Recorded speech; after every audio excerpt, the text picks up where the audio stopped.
in just a few hours' time, the U.S. Senate, in fact, will be voting on 2 bills to try and end the partial government shutdown. So let's take a closer look at the impact of that partial shutdown outside Washington, D.C.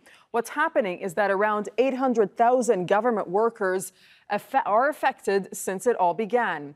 And a significant number of those affected include airport security and Internal Revenue Service employees. Well, thousands are being forced to apply for unemployment benefits to pay their bills and feed their families. The benefits are only available for a limited time and will have to be paid back when the shutdown is over. And some workers are not eligible to apply. Let's speak to Temin. He's the anchor of the Federal Drive at the Federal News Network. He's joining us from Washington, D.C. Temin, thanks for speaking to us right here on Al Jazeera. So day 34 of the longest shutdown in U.S. history, effectively. Tell us about the impact that it's having and some of the stories that you're hearing from federal workers that you speak to.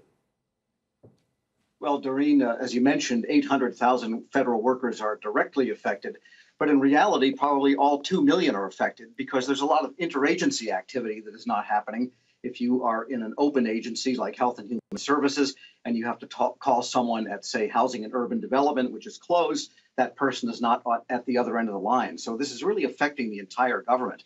We've never seen anything go into 34 days like this. I was around for the 96 shutdown, and that seemed forever, and it was about 21 days. The difference here is now employees in a couple of days are going to miss their second paycheck for the pay period that ended last Saturday.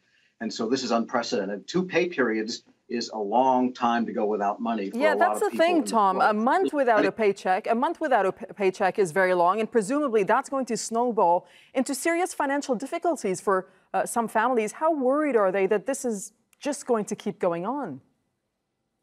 Well, they're extremely worried. And, you know, it's not just necessarily the lower paid federal employees, although they would be hit the hardest the first, your TSA screeners and so forth, and people at the middle levels of the managerial ranks in the government. But even the higher paid and some of the senior executives, many of them are of the age where they might have children in college, which is a high expense. So it's hard to gauge, but a lot of the attention has been on the people at the lower pay levels. But really, it's affecting, I think, everyone up and down the line. A lot of the federal credit unions and some of the local financial institutions are offering no-fee loans of maybe $10,000 or more, no interest to be paid on those. A lot of the food banks and the charitable organizations have opened their doors to federal employees. And the sad part is the federal employees affected feel the need to take them up on these offers. So this is really unprecedented in what is ordinarily a very well-functioning and, frankly, well-to-do city. And are you able to gauge at all who people blame for the shutdown? We see both sides really digging their heels in.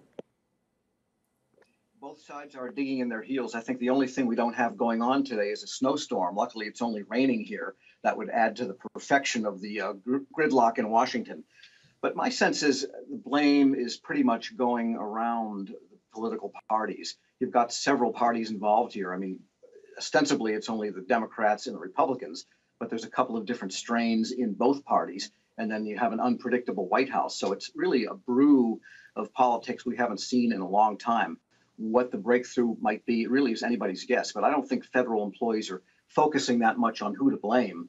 They just blame the system, which has really failed them. All right. Temin, we thank you very much for joining us on Al Jazeera.